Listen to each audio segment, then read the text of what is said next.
Marcus wiped the sweat from his forehead as he pushed the cleaning cart down the marble hallway of Sterling Corp's 42nd floor. The weight of exhaustion pressed against his shoulders, not just from the 12-hour shift that stretched before him, but from the crushing reality that his 6-year-old daughter Emma's medical bills were piling up faster than his minimum wage paycheck could handle. Her rare heart condition required surgery that insurance barely covered, and every night he fell asleep calculating numbers that never seemed to add up. But Marcus had learned long ago that dwelling on what you couldn't control was a luxury he couldn't afford. All he could do was show up, work hard, and hope that somehow, someway, things would work out. The Sterling Corp building buzzed with an unusual energy that Tuesday morning. Marcus had been cleaning these floors for 3 years, and he'd never seen the executive level this tense. Suits hurried past him without their usual polite nods, phones pressed to ears, voices clipped and urgent. Something big was happening. But Marcus kept his head down and focused on his work. That's how you survived in a place like this, invisible, efficient, and grateful for the steady paycheck. It wasn't until he reached the conference room that he understood the gravity of the situation. Through the glass walls, he could see CEO Sarah Chen pacing like a caged animal, her usually composed demeanor cracked with stress.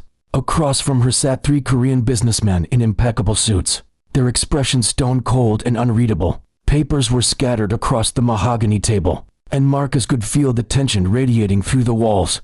Marcus had worked enough corporate buildings to recognize a deal gone wrong. But this wasn't just any deal. He'd overheard enough conversations to know that Sterling Corp had spent 2 years negotiating this partnership with Seoul Industries. The $180 million contract would save the company from the financial troubles that had already forced 2 rounds of layoffs. If this fell through, Marcus knew his job would likely disappear along with hundreds of others.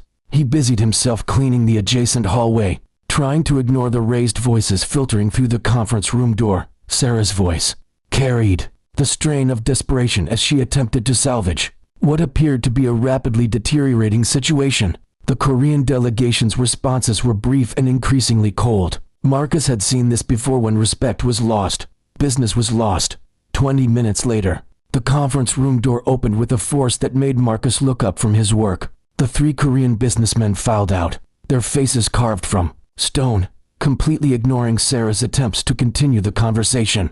She followed them into the hallway, her voice cracking as she made one last plea. Please, Mr. Park, I understand there's been a misunderstanding, but we can work through this. This partnership means everything to both our companies. The lead businessman, a distinguished man in his 50s, stopped and turned. His English was precise but cold. Ms. Chen, respect is not something that can be negotiated.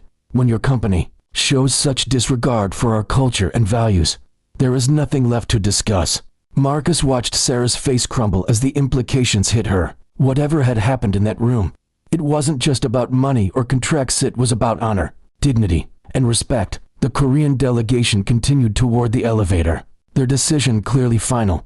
But as they passed Marcus, something unexpected happened. The youngest of the 3 men stumbled, his briefcase flying open and sending documents cascading across the polished floor. Without thinking, Marcus immediately dropped to his knees and began gathering the scattered papers, organizing them carefully before rising to hand them back. As he offered the documents to the young man, Marcus looked into his eyes and saw something familiar. The exhaustion of someone carrying a heavy burden, the worry of someone fighting to prove themselves. In that moment, Marcus was transported back to his own childhood, remembering his Korean grandmother who had helped raise him after his parents died. She had taught him that kindness was a universal language, and that sometimes the smallest gestures carried the greatest weight.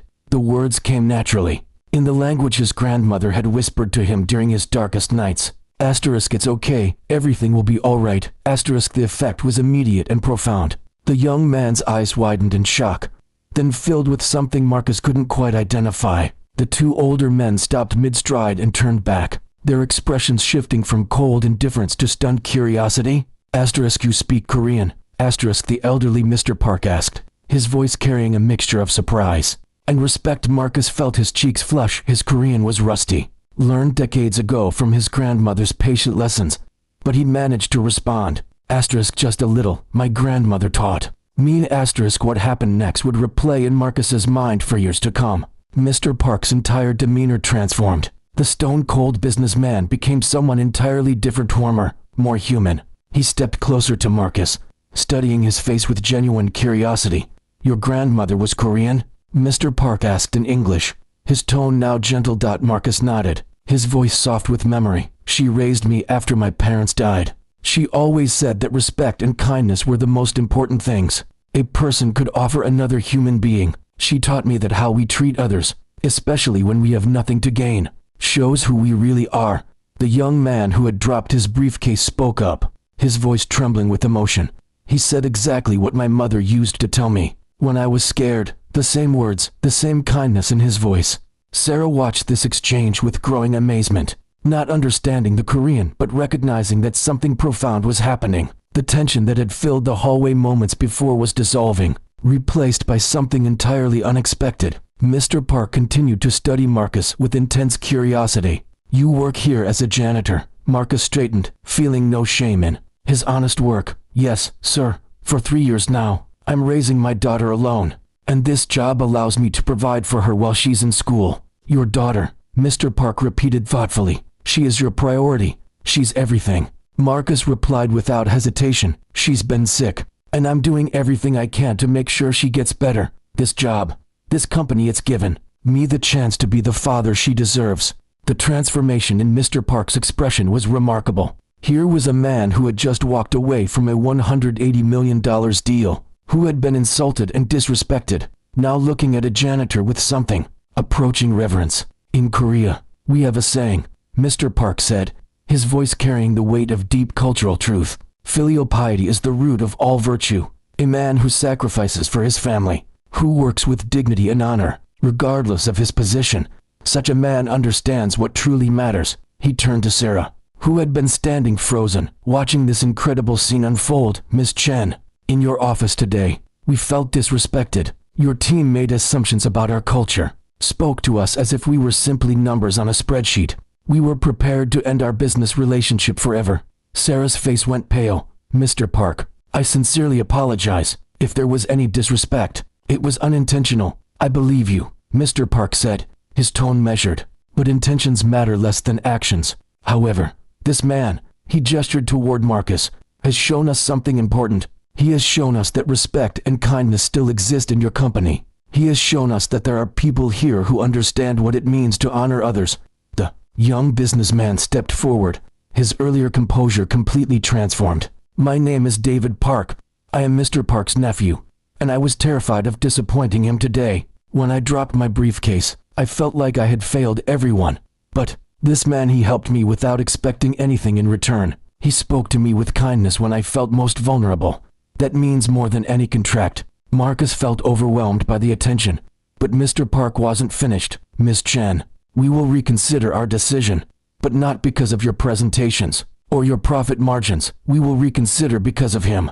He placed a respectful hand on Marcus's shoulder. "This man represents the kind of character we want to do business with, the kind of integrity that builds lasting partnerships." Sarah's eyes filled with tears as the magnitude of what had just happened hit her. A deal that had seemed impossible to save was being resurrected by the simple kindness of a man who cleaned floors for a living. "Marcus," she said, her voice thick with emotion, "I had no idea about your grandmother, about your daughter, about any of this." Marcus shrugged, embarrassed by the attention. "It's not something I talk about at work. I just try to do my job and treat people right." "Your job," Mr. Park repeated, and Marcus could see the wheels turning in his mind. "Tell me, Marcus, what do you know about Korean business culture?" "Only what my grandmother taught me," Marcus replied honestly. "Respect for elders, the importance of family, treating everyone with dignity regardless of their position."